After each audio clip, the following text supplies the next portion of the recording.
అందరికీ నమస్తే. అందరూ క్షేమంగా ఉన్నారు అని భావిస్తున్నాను. ఈసారి ఆషాఢ గుప్త నవరాత్రులు జూలై 15వ తారీఖున స్టార్ట్ అయి 23వ తారీఖు వరకు కూడా జరగబోతున్నాయి. వీటికి సంబంధించి కలశం లేకుండా కలశంతో కలిపి ఈ ఆరాధన అనేది ఏ విధంగా చేసుకోవచ్చు అనేటువంటి సమాచారంతో 2 వీడియోస్ కింద అయితే నేను ప్రజెంట్ చేస్తూ ఉన్నాను. సో వీడియోస్ ఎక్కడ స్కిప్ చేయకుండా లాస్ట్ వరకు తప్పకుండా చూడండి. కలశం లేనటువంటి విధానం ఏదైతే ఉంటుందో ఆ పూజా విధానం మొత్తం కూడా సాత్వికంగా ఆరాధన చేసుకోవడానికి ఈ గుప్త నవరాత్రులు ఎలా ఉపయోగించుకోవచ్చు, మనకుండే జీవన శైలిలో ప్రస్తుతం ఈ పూజా విధానం ఎలా చేసుకుంటే బాగుంటుంది అనేందుకు మీకు ఉపయోగపడుతుంది. అలాగే కలశంతో చేసేటువంటి విధానంలో కొన్ని నియమాలకు తప్పకుండా కట్టుబడి ఉండాలండి. ఆ నియమాలు ఏముంటాయి, అఖండ దీపం లాంటివి ఎలా పెట్టుకోవచ్చు, కలశాన్ని ఎలా ఏర్పాటు చేసుకోవాలి, పూజా విధానం ప్రతిరోజు ఎలా ఉండాలి, ఎటువంటి విధానాలకు కట్టుబడి ఉండాలి వంటి సమాచారంతో ఆ వీడియో ఉంటుంది. సో ఈ 2 వీడియోలు కూడా మీరు ఆదరిస్తారు, లైక్ చేస్తారు, మీ కామెంట్స్తో ప్రోత్సహిస్తారు అని కోరుకుంటూ వీడియోలోకి వెళ్ళిపోదాం. దుష్ట శిక్షణ శిష్ట రక్షణ కోసం ఆదిపరాశక్తి ఎన్నో అవతారాలెత్తింది. అందులో భాగంగా భండాసుర వధ కోసం సప్తమాతృకలుగా ఆవిర్భవించినటువంటి లలితా త్రిపుర సుందరీదేవి ఒకానొక అవతారమే దండనాయకి, సైన్యాధిపతిగా పిలిచేటువంటి ఉగ్రవారాహి. అమ్మ రూపం ఉగ్రమే. శంఖ చక్రాలు, దండము, ఖడ్గం వంటి ఆయుధాలతో కూడుకున్నటువంటి స్త్రీ రూపం, వరాహ ముఖం కలిగినటువంటి వారాహి స్వరూపాన్ని చూడగానే రాక్షస సేన వణికిపోయిందిట. తన యుద్ధ చాణక్య ప్రతిభా పాటవాలతో, మెలకువలతో అమ్మ శత్రువుల్ని మట్టి కరిపిస్తోంటే భూమి సైతం కంపించిపోయిందిట. అటువంటి వారాహి శత్రువుల పాలిట మాత్రమే దుష్ట సంహారిణి. తనను నమ్మి కొలిచేవారి కొంగు బంగారం, అపార కరుణామయి. ఆషాఢమాస ప్రారంభం అంటే పాడ్యమి నుంచి తీసుకుంటే నవమి వరకు, ఈ 2026లో తీసుకుంటే జూలై 15 నుంచి 23 వరకు 9 రోజుల పాటు ఉండేటువంటి ఈ మహాపర్వదినాల్ని గుప్త నవరాత్రులు లేదా వారాహి నవరాత్రులుగా భావిస్తాం. ఇది ఉపాసనా పరులు అంటే ముఖ్యంగా శ్రీ విద్యా ఉపాసకులు కావచ్చు, అమ్మవారి శక్తి ఆరాధన చేసే వాళ్ళకి చాలా రహస్యంగా చేసుకునేటువంటి విధానం అండి ఈ గుప్త నవరాత్రులు అనేవి. కానీ గత కొన్నేళ్లుగా జన ప్రాచుర్యంలోకి వచ్చాయి ఇవన్నీ కూడా. ఎందుకంటే కలియుగంలో సమస్యలు చాలా పెరిగిపోతున్నాయి రకరకాలుగా. గుప్తంగా ఉండేటువంటి దైవారాధనలు కూడా బయటకు వస్తున్నాయి. సాత్వికంగా ఉండేటువంటి విధానాలు కూడా పోయి తాంత్రికం, వామాచారం కూడా పెరుగుతోంది.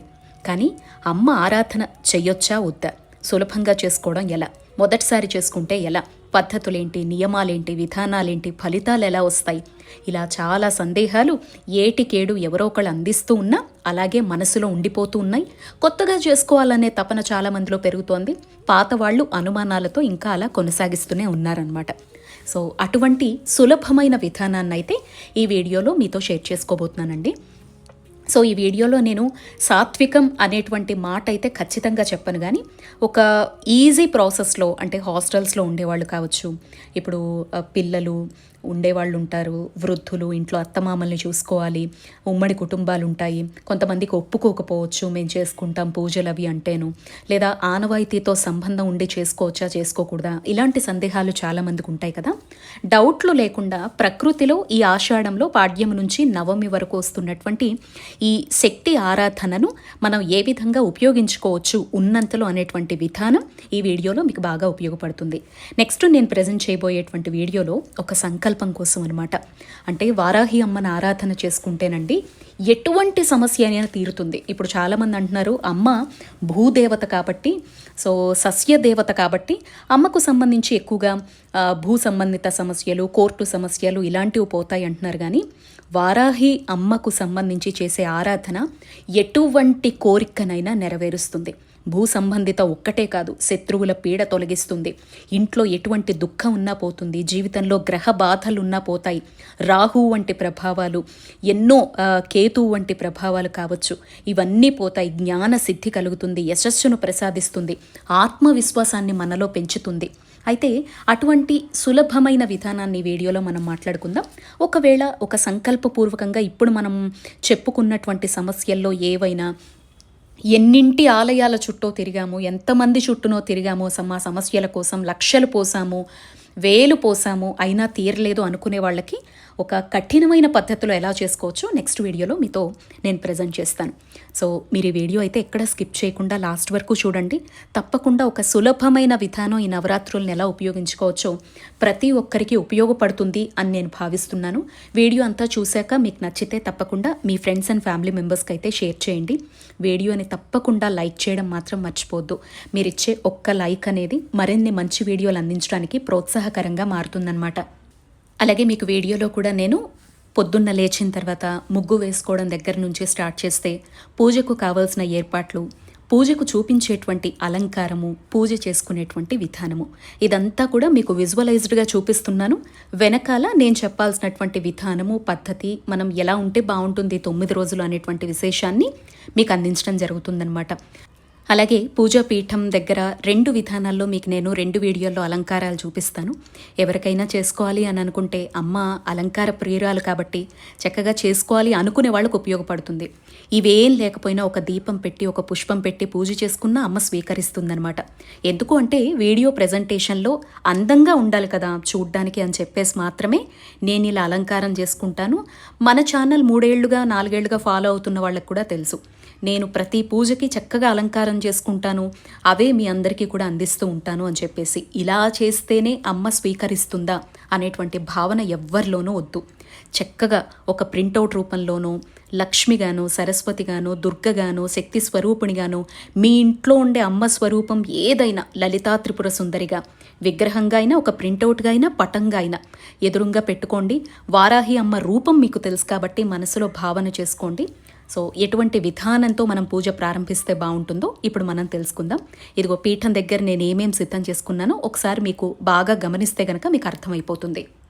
మనకి జ్యేష్ఠ అమావాస్య కంప్లీట్ అయిపోయిన తర్వాత ఆషాఢ మాసం దగ్గర నుంచి కూడా కులదేవత ఆరాధన, గ్రామదేవత ఆరాధన, ముఖ్యంగా శక్తి ఆరాధనకు చాలా విశేషంగా ఫస్ట్ మనకి స్టార్ట్ అవుతుందన్నమాట.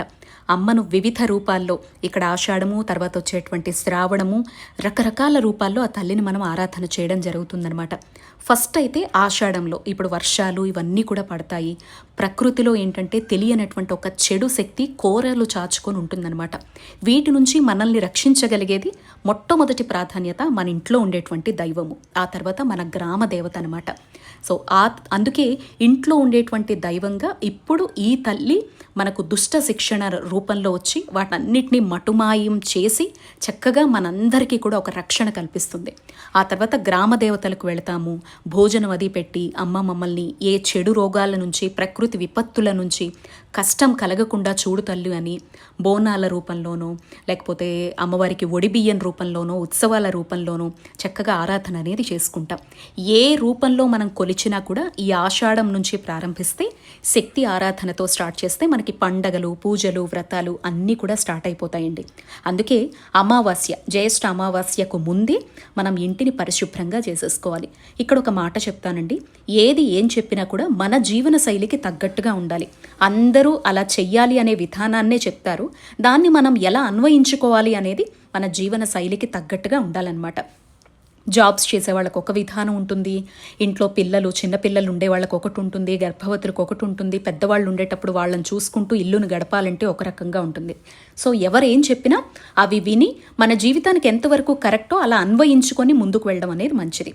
సో అమావాస్యకు పూర్వమే ఇంట్లో ఉండేటువంటి చెడు ఏదైనా ఉంటే వాటన్నిటిని, పాత వస్తువులు అన్నీ తీసేసుకొని చక్కగా ఇంటిని పరిశుభ్రంగా చేసుకొని ఈ 9 రోజుల పాటు కూడా నేను సులభమైన విధానమే మీకు ఇక్కడ చెప్పడం జరుగుతోంది. కాబట్టి అమావాస్య నుంచే మనం అమ్మ ఆరాధన కోసం సిద్ధం కావాల్సి ఉంటుంది. అమావాస్య రోజు తలస్నానం, అలాగే నవరాత్రులు ప్రారంభమవుతున్నాయి అనగా ఫస్ట్ రోజు కూడా తలస్నానం చేసుకుంటే మంచిదనమాట. చక్కగా పూజ గది కూడా శుభ్రంగా చేసేసుకొని, ఒకవేళ ఆడవాళ్ళకి ఆటంకాలు ఉన్నాయనుకోండి, ఎప్పుడు ఆటంకం అయిపోతుందో ఆ తర్వాత నుంచే మీరు పూజ చేసుకోవడానికి సంకల్పం తీసుకోండి. అంటే ఇక్కడ నేనేదో ప్రత్యేకంగా పీఠాలు పెట్టేయాలి, కలశాలు పెట్టాలి, అఖండ దీపాలు పెట్టాలి అని చెప్పట్లేదు. మీకు నేను ఇక్కడ చెప్పే విధానం అంతా చక్కగా పూజ గదిలో మాత్రమే సులభంగా చేసుకునే విధానం. పూజా ప్లేస్ అనేది చిన్నగా ఉంటే మాత్రము ఒక చిన్న పీఠం అనేది మీరు ఒక మంచి ప్రదేశం అనేది చూసుకొని పెట్టుకోండి. ఒక ప్రింటౌటో ఒక విగ్రహమో అమ్మవారి ఏ రూపంలో మీ ఇంట్లో ఉన్న అమ్మను పెట్టుకొని రోజు ఒక పుష్పం పెట్టి 2 ఒత్తులతో ఒక వత్తిగా చేసుకొని చక్కగా నువ్వుల నూనె కానీ కొబ్బరి నూనె కానీ ఆవు నేతితో కానీ దీపారాధన ఉన్నంతలో చక్కగా చేసుకుంటూ ధూపం అనేది పెద్ద పెద్దగా వేసేయాలని నేను చెప్పాను. అగరబత్తులు వెలిగించుకొని మనస్ఫూర్తిగా తల్లి ముందర కూర్చొని కుంకుమతో లేదా కుదిరినన్ని తులసి దళాలు లేకపోతే మారేడు దళాలు ఏదో ఒక పుష్పం అయితే ఇప్పుడు మనకు దొరుకుతుంది కదా, ఆ పుష్పం తీసుకొచ్చి చక్కగా అమ్మ ముందర కూర్చొని వారాహి అమ్మవారికి పర్ఫెక్ట్ టైం అనేది ముఖ్యం అన్నమాట. పొద్దున్న 6 గంటల లోపు చేసుకోగలిగితే చాలా మంచిది, లేదా సాయంత్రము 7 గంటల తర్వాత నుంచి 12 లోపల ఎప్పుడైనా కూడా పూజ చేసుకోవచ్చు అనమాట. సులభంగా చేసుకునేటువంటి విధానానికండి మీరు ఇంట్లో రోజు నిత్య దీపం ఎలా పెడతారో అలాంటి విధానాలే పాటించవచ్చు. ఎటొచ్చి ఒకే ఒక్కటి, మనం ఎట్టి పరిస్థితుల్లో ఎవ్వరి జోలికి పోకూడదండి, విమర్శలకు పోకూడదు, ఎవరిని తిట్టడాలు, ఎవరిని ఇష్టం వచ్చినట్టు మాట్లాడాలు లాంటివి చేయకూడదు, అబద్ధాలు చెప్పకూడదు, పరనింద చేయకూడదు, మనల్ని మనం పొగుడుకోకూడదు. ఇలాంటివన్నీ కూడా మనం పాటించాల్సి ఉంటుంది. ముఖ్యంగా నాన్ వెజ్ అనేది మీరు కఠినంగా చేసినా సులభంగా చేసినా నాన్ వెజ్కి అయితే దూరంగా ఉండాలండి. అన్హెల్దీ వాళ్ళ ఇంట్లో ఎవరైనా ఉండి లేదా అవసరం రీత్యా కొంతమందికి పెట్టాల్సి వస్తే మాత్రం వాళ్ళు ఆ పూజా స్థలం దగ్గరికి రాకుండా చూసుకోండి. ఇంకా ఆడవాళ్ళు ఆటంకం అయితే మాత్రం నేను చెప్పాను కదా, ముందు ఎన్ని డేస్ అయితే ఉంటుందో అన్ని డేస్ వదిలేసి మిగిలిన అన్ని రోజులు ఇల్లు క్లీన్ చేసుకున్న తర్వాత పీఠంలాగానో లేదంటే నిత్య దీపంగానో చేసుకోవచ్చు. లేదా మాకు మధ్యలో ఉంది ఆటంకం అనుకుంటే మీరు కొనసాగించినన్ని రోజులైతే చేస్తూ వెళ్ళండి. రోజు పొద్దున్న సాయంత్రం చక్కగా ఉదయాన్నే లేచామా, తలస్నానం చేసుకున్నామా, మొదటి రోజున గడప పూజ అనేది చేసుకున్నామా, బయట ముగ్గు వేసుకున్నామా, ఇలా తల్లి ముందర కూర్చొని సంకల్పం చెప్పుకోండి. చెప్పాను కదా, కుదిరితే పీఠం, లేదు అంటే పూజ గదిలోనే అంతా పరిశుభ్రంగా పెట్టుకొని దీపారాధన చేసుకొని పుష్పాలతో అలంకరించుకొని అన్నీ సిద్ధంగా పెట్టుకొని ఫస్ట్ మనం షోడశ ఉపచారాలతో పూజ చేసుకోవాలన్నమాట. షోడశ ఉపచారాలు 16 ఉపచారాలు మనం ఎప్పటి నుంచో ఈ మధ్య కాలంలో కూడా అవగాహన వచ్చింది అందరికీ కూడా. అమ్మవారికి మనస్ఫూర్తిగా ఎదురుగా కూర్చొని ఒక పసుపు గణపతిని కానీ, గణపతి విగ్రహం మీ దగ్గర ఉంటే విగ్రహం కానీ, పటం కానీ ఉంటే పుష్పం ఒకటి పెట్టి, స్వామి ఇలా కుదిరినన్ని రోజులైతే నేను చేసుకోవాలి సులభంగా అనుకుంటున్నాను, ప్రకృతిలో ఉండే ఈ శక్తిని వినియోగించుకోవాలి అనుకుంటున్నాను. ఎటువంటి పొరపాట్లు లేకుండా, ఒకవేళ ఆనవాయితీలతో సంబంధం లేకుండా నేను అమ్మవారి ఆరాధన చేసుకోవాలనుకుంటున్నాను స్వామి. ఒక లలిత రూపంలో పూజ చేసుకుంటున్నాను, లేదంటే వారాహిగానే నేను పెట్టుకొని పూజ చేసుకుంటున్నాను, లేదు అంటే లక్ష్మిగా పెట్టి పూజ చేసుకుంటున్నాను, సరస్వతిగా పెట్టి పూజ చేసుకుంటున్నాను స్వామి, దుర్గగా పెట్టి పూజ చేసుకుంటున్నాను స్వామి, ఆటంకాలు విఘ్నాలు లేకుండా చల్లగా చూడు స్వామి అని గణపతికి దండం పెట్టుకొని, ఆ తర్వాత మీ గురువు ఎవరుంటే వాళ్ళకి దండం పెట్టుకొని, కులదేవతను మనసులో తలుచుకొని, గృహదేవతను మనసులో తలుచుకొని, ఇంకా ఆ తర్వాత తల్లిదండ్రులు ఇద్దరిని మనసులో తలుచుకొని అప్పుడు వారాహి అమ్మకు సంబంధించి ఆవాహన చేసుకోవాలి. అమ్మని 16 ఉపచారాలతో ఆ పటంలోకి కానీ ఆ పూజా స్థలంలోకి కానీ మనం ఆవాహన చేసుకుంటాం.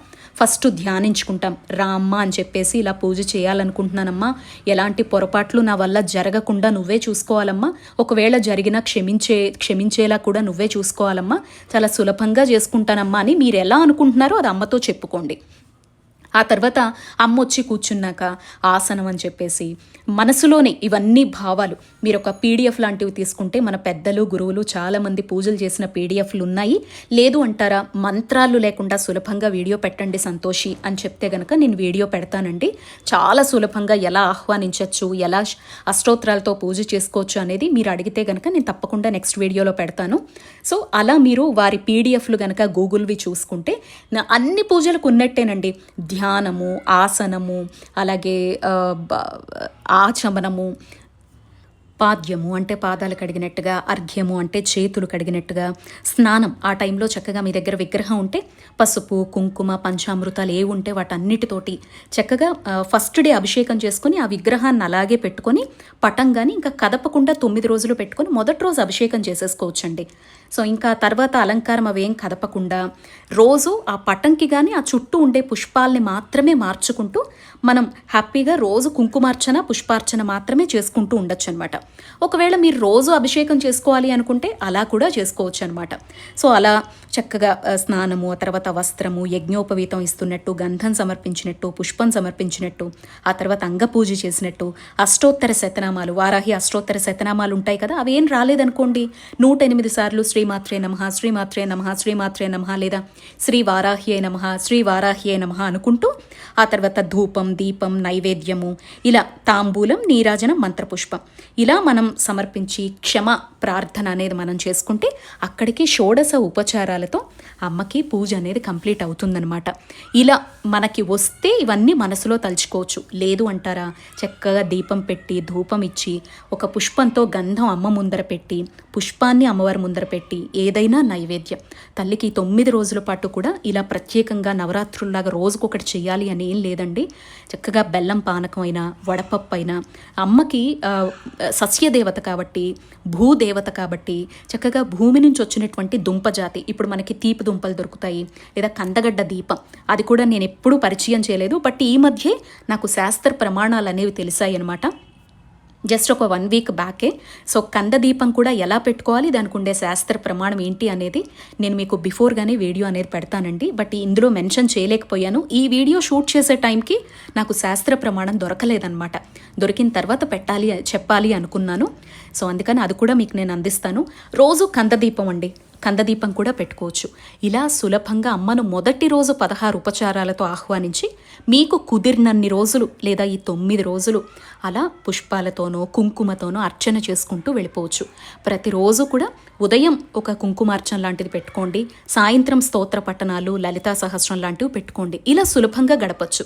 హాస్టల్స్లో ఉంటాము, బయట ఎక్కడైనా ఉంటాము, లేకపోతే మాకు అసలు కుదరదు ఇంట్లో కూడా పూజ చేయడం, ఆనవాయితీ లేదు కాబట్టి మా ఇంట్లో వాళ్ళు ఒప్పుకోరు, ఒకవేళ చేస్తే ఏమన్నా జరుగుతుందేమో అని భయం ఉందనుకోండి, దేవాలయాలకు వెళ్ళొచ్చండి.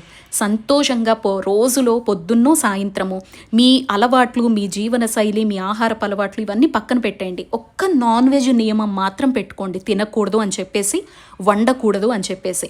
సో మిగతావన్నీ కూడా మీ ఇష్టం అండి. ఎందుకంటే ఇది ఒక సులభమైన విధానము. మనం రోజు నిత్య దీపంలా పెట్టాలనుకుంటున్నాము, టెంపుల్కి వెళ్ళండి, టెంపుల్లో కూర్చొని లలితా సహస్రం చదువుకుంటూ రావండి. లేదు అంటే లలిత లేఖన పుస్తకాలు ఇప్పుడు అందుబాటులో ఉన్నాయి, వాటినైనా రాసుకోండి. మీకు నచ్చిన పారాయణ అయినా ఈ 9 రోజులు, మీకు ఇష్ట దేవత ఎవరైనా ఉన్నారనుకోండి, ఆ దేవతారాధనే పెట్టుకోండి. ఈ 9 days పాటు అమ్మనే కొలవాలని ఏం లేదు. మనకి ప్రకృతిలో ఒక విశేషమైనటువంటి శక్తి ఉండేటువంటి రోజులు కాబట్టి ఈ డేస్ని మనం ఎలా వినియోగించుకుంటాము అనేది నెక్స్ట్ ఆ రిజల్ట్ అనేది కనిపిస్తుందనమాట. మనకు ఒక రక్షణలాగా, ఒక రక్షణ కవచంగా మన కుటుంబానికి మారుతుంది. మనకి కూడా ఒక నూతన ఉత్సాహాన్ని ప్రసాదిస్తుందనమాట. అందుకని చెప్పేసి ఏదైనా ఒక కొత్త విధానం వచ్చినప్పుడు, ఒక ప్రత్యేక పర్వదినాన్ని చెప్పినప్పుడు దీన్ని వినియోగించుకోండి అని చెప్పేసి మన పెద్దవాళ్ళు చెప్తారు. ఒకవేళ ఎవరికైనా వాళ్ళ జీవన శైలి రీత్యా 9 రోజులు చేయడం కుదరకపోయినా పంచమి తిథి ఉంటుందండి. పంచమి తిథి నాడు చక్కగా పూజ చేసుకోవచ్చు. ఇప్పుడు మనం ఈ వీడియోలో చాలా సులభమైన విధానం మాట్లాడుకుంటున్నాం కాబట్టి ఎవ్వరూ కూడా ఉపవాసాల జోలికి పోవనవసరం లేదండి. పొద్దున్న టిఫిన్ తినచ్చు, మధ్యాహ్నం చక్కగా భోజనం చేయొచ్చు. అమ్మకి నైవేద్యం కూడా మీరు రుచి చూడకుండా చక్కగా వండగలిగితే మాత్రం ఉల్లి, వెల్లుల్లి ఇవన్నీ మీ ఆప్షన్స్ అండి. తినాలి అనుకుంటే తినేయచ్చు, తినకుండా చక్కగా సాత్వికంగా అయినా మనం నిత్యదీపంగా పూజ చేసుకున్న అమ్మకు అనుకున్నా కూడా పీఠం అది పెట్టాం కదా, ఒక 9 రోజులే కదా పాటిద్దాము అని అనుకుంటే మాత్రము ఉల్లి వెల్లుల్లి లేకుండా పాటిస్తూ తలస్నానాలు కూడా రోజు చేయాల్సినటువంటి అవసరం లేదు. కొన్ని విశేష పర్వదినాలు చెప్పాను కదా, అమావాస్య ఫస్ట్ డే చేసుకోండి, డే బై డే కింద పెట్టుకోండి, లేదా పంచమి తిథి నాడు మళ్ళీ స్నానం పెట్టుకోండి. సో ఇలా లాస్ట్ డే మళ్ళీ చేసుకునేలాగా చూసుకోండి. అండ్ మనకి ఉద్వాసన కూడా 23వ తారీఖు గురువారం పడుతుందన్నమాట. ఆ రోజు రాత్రి మీరు చెప్తే ఉద్వాసన చెప్పేసుకోవచ్చు 12 లోపల. లేదు అంటారా, నెక్స్ట్ డే శుక్రవారం పడింది కాబట్టి కొంతమందికి 9 రాత్రులు కంప్లీట్ అవ్వాలి అనే నియమం ఉంటుంది కాబట్టి మీరు చక్కగా శనివారం పొద్దున్న ఉద్వాసన చెప్పుకోవచ్చు. శుక్రవారం అమ్మను పంపడం ఇష్టం లేదు అనుకుంటే, లేదు నవరాత్రులు అంటే 9 రాత్రులు కంప్లీట్ అయిపోతే ఆ తర్వాత రోజు ఏదైనా పర్వాలేదు అనుకుంటే కొంతమంది శుక్రవారం మంగళవారం అని కూడా పట్టించుకోరండి, ఉద్వాసన చెప్పేస్తారు. సో మీ మనసుకు ఒక రోజు ఎక్స్ట్రా అయినా పర్వాలేదు, చెయ్యగలుగుతాం అనుకుంటే శనివారం చెప్పండి, లేదా గురువారం రాత్రే 12 లోపల పూజ అయిన తర్వాత ఉద్వాసన చెప్పేసి మీరు నిద్రపోవచ్చు అనమాట. నేనైతే ఒకటే మాట చెప్తానండి. ఎవ్వరికి భయం అనిపించినా, ఎందుకంటే ఎందుకు తల్లికి భయపడుతున్నారో నాకు తెలియదు గానీ, భగవంతుడికి ఎందుకు భయపడుతున్నారో నాకసలు తెలీదు. ఎందుకంటే తప్పు చేసిన వాళ్ళు మాత్రమే భయపడతారు. మన మీద మనకి నమ్మకం లేని వాళ్ళు మాత్రమే భయపడతారు. అలా ఎందుకైనా మంచిది పెద్దవాళ్ళు ఎందుకు చెప్పారో, మనం చేయకుండా ఉంటేనే బెటర్ కదా అని ఎవరికైనా మనసులో ఉంటే మాత్రం లలితా త్రిపుర సుందరిగానో, లక్ష్మిగానో, సరస్వతిగానో పెట్టుకోండి. రోజు చక్కగా ఇంట్లో పొద్దున్న సాయంత్రం దీపం వెలిగించుకోండి. ఒక్క నాన్ వెజ్ మాత్రం తినకుండా ఈ 9 రోజుల పాటు అమ్మకు కుంకుమార్చనో పుష్పార్చనో చేసుకుంటూ లలితా సహస్రనామం కానీ, వంట చేస్తూ దుర్గా సప్తసతి లాంటివి కానీ, సౌందర్య లహరి లాంటివి కానీ, ఇలాంటివి మీరు వింటూనో చదువుతూనో చేసే ప్రతి పనిలోనూ అమ్మ రూపాన్ని మనసులో ధ్యానం చేసుకుంటూ శ్రీమాత్రే నమః శ్రీమాత్రే నమః అనుకుంటూ అమ్మ నామస్మరణతో ఈ 9 రోజులు గడిపేటువంటి ప్రయత్నం అయితే చేయండి. దీన్ని చాలా సులభమైనటువంటి విధానం అంటారు. ఇలా మీరు చేసుకున్నా కూడా 9 రోజులు కంప్లీట్ అయిన తర్వాత ఏదైనా టెంపుల్కి వెళ్ళి ఎవరికైనా స్వయంపాక దానము లేని వాళ్ళకి ఉన్నంతలో భోజన రూపంలోనో ద్రవ్యం రూపంలోనో ఇస్తే అక్కడికి ఆ వ్రత సిద్ధి అనేది కలుగుతుందనమాట. లేదు ఒక కోరిక కోసం చెయ్యాలి, ఒక దీక్షగా చేద్దాం అనుకుంటున్నాము, ఒక కఠినంగా మేము అమ్మ ఆరాధన చేయాలనుకుంటున్నాం, దానికి ఎటువంటి విధానాలు పాటించాలి అని ఉంటే తప్పకుండా నెక్స్ట్ వీడియో చూడండి. మీకు అందులో పూర్తి వారాహి పూజ విధానం, వారాహి పూజను కఠినంగా ఒక దీక్షగా చేయాలంటే ఎటువంటి విధానాలకు కట్టుబడి ఉండాలో తప్పకుండా ఉపయోగపడుతుందనమాట. సో ఫస్ట్ టైం చేసేవాళ్ళు ఎవరైనా కూడానండి ఇలా సులభంగా చేసుకోండి. మీ మనసుకి ఒక సాంత్వన అనేది కలిగి ఒక ఆనందం అనేది కలుగుతుంది. అప్పుడు మీరు ఎలా ముందుకు వెళ్ళాలి, ఎలా ఆరాధన కొనసాగించాలనేది మీకు అర్థమవుతుంది. అలాగే ఈ నవరాత్రి కోసమే అమ్మ పూజ విగ్రహం కావచ్చు, పటం కావచ్చు, ప్రింటౌట్ కావచ్చు తెచ్చుకొని ఉంటే మీ పూజ గదిలో ఇంకా ప్లేస్ లేదు అని అనుకుంటే మాత్రము వాటిని జాగ్రత్తగా అంటూ ముట్టు తగలినటువంటి చోట భద్రపరుచుకొని మళ్ళీ నవరాత్రులు వచ్చినప్పుడు వినియోగించుకోవచ్చండి. ఎటువంటి బాధ అయితే ఇందులో లేదు. మేము కొనసాగిద్దాము అని అనుకుంటే మీరు నాన్ వెజ్ వండేటువంటి రోజుల్లో దీపం పెట్టేశాక పూజ గదిలోకి లేదా పూజా స్థలం దగ్గరికి వెళ్లకుండా పూజ గదిలో కూడా అమ్మ విగ్రహాన్ని కానీ పటాన్ని కానీ కొనసాగించుకోవచ్చు. ఇది ఒక పెద్ద సందేహం అనమాట అందరికీను. సో కాబట్టి భయపడకండి, అక్కడ ఉండేది తల్లి స్వరూపమే. మనం ఎలా చూస్తే అలా కనిపిస్తుంది. కానీ మీ మనసులో ఎటువంటి సందేహాలున్నా సందేహాలతో పూజ చేయకుండా పూర్తి విశ్వాసంతో అమ్మను సాత్వికంగా ఆరాధన చేసుకోండి. లేదు కఠినంగా చేయాలనుకుంటున్నాం, సంకల్పం కోసం చేయాలి అనుకుంటున్నా అక్కడ ఉన్నది తల్లి స్వరూపమే, బట్ ఆరాధన క్రమం మాత్రం మారుతుంది. ఆ క్రమ విధానంతో నెక్స్ట్ వీడియోలో మనం అందరం కూడా కలుద్దాం. ఇందులో ఇంకా మీకు ఏమన్నా సందేహాలున్నా కింద తప్పకుండా కామెంట్ బాక్స్లో షేర్ చేయండి.